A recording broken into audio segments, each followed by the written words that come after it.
Non, ce jeune homme aux pectoraux saillants et au quotidien de milliardaire à Dubaï n'est pas le dernier influenceur à la mode de télé-réalité, mais bel et bien l'un des entrepreneurs les plus reconnus de ces 10 dernières années. Son nom, Pavel Durov. Je disais beaucoup que c'était le Zuckerberg russe, mais en fait en vrai c'est plutôt le Elon Musk russe. Et c'est quelqu'un qui est hyper libertarien, c'est quelqu'un qui considère que les États c'est dépassé, que les impôts c'est une injustice fondamentale, et c'est quelqu'un qui pense que la liberté prédomine sur tout. Alors c'est sûr, au premier abord, Pavel Durov n'a pas le look du geek boutonneux et réservé.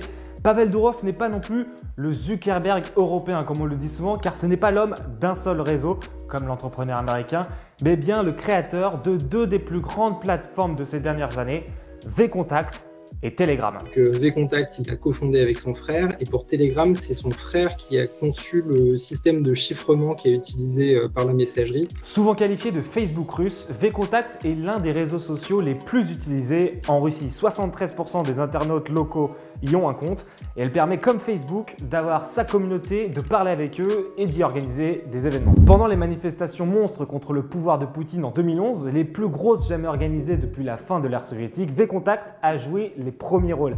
Elle a permis aux manifestants de discuter entre eux, de s'organiser, de se donner rendez-vous. Elle a aussi fait trembler le pouvoir en place derrière la figure de l'opposant numéro 1, Alexei Navalny, très influent sur la plateforme. Très vite, Moscou et Poutine décident que c'en est assez. L'entrepreneur à l'origine de VKontakte, Pavel Durov, est poussé à l'exil et des oligarques proches du pouvoir sont installés à sa place. On est en 2013. Durov récolte 300 millions de dollars dans l'opération et en profite pour créer un tout nouveau réseau social avec son frère Nikolai. Son nom, Telegram.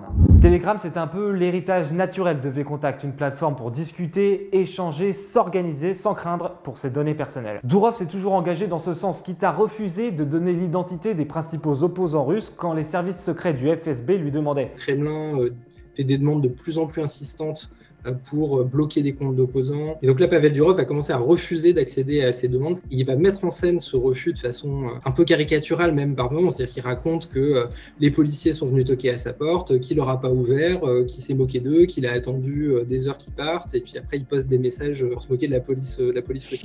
Très attaché à la sécurité de son produit phare, Durov n'hésite pas à jouer la provocation contre les applications de messagerie américaines, quitte à se faire des ennemis au sein de la Silicon Valley.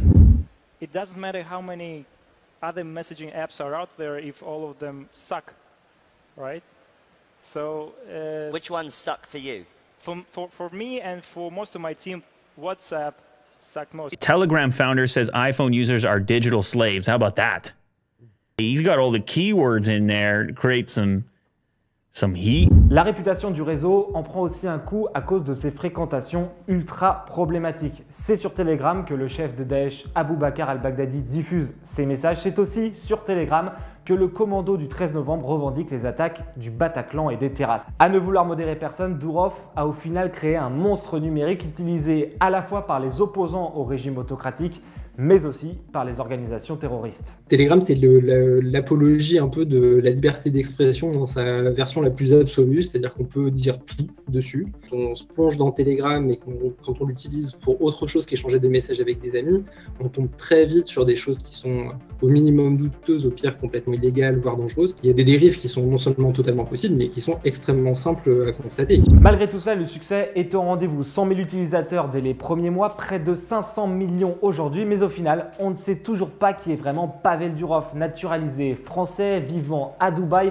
On ne sait pas non plus quels sont ses objectifs à court, moyen et long terme. Et on ne sait surtout pas comment il fait fonctionner son application au jour le jour. Après, par rapport à toutes les autres grosses boîtes de la tech, c'est quasiment une PME Telegram. On ne sait pas combien il y a d'employés exactement, mais on sait que c'est une toute petite équipe. Ils gardent cette image un peu sulfureuse et ils savent très bien en jouer. Pavel Durov est très fort pour ça. C'est aussi ça qui attire une partie des utilisateurs parce qu'on a le sentiment de faire partie quasiment d'un club secret, que la réalité, bah oui, c'est une grosse PME, mais ce n'est pas les mêmes moyens que Google ou Apple.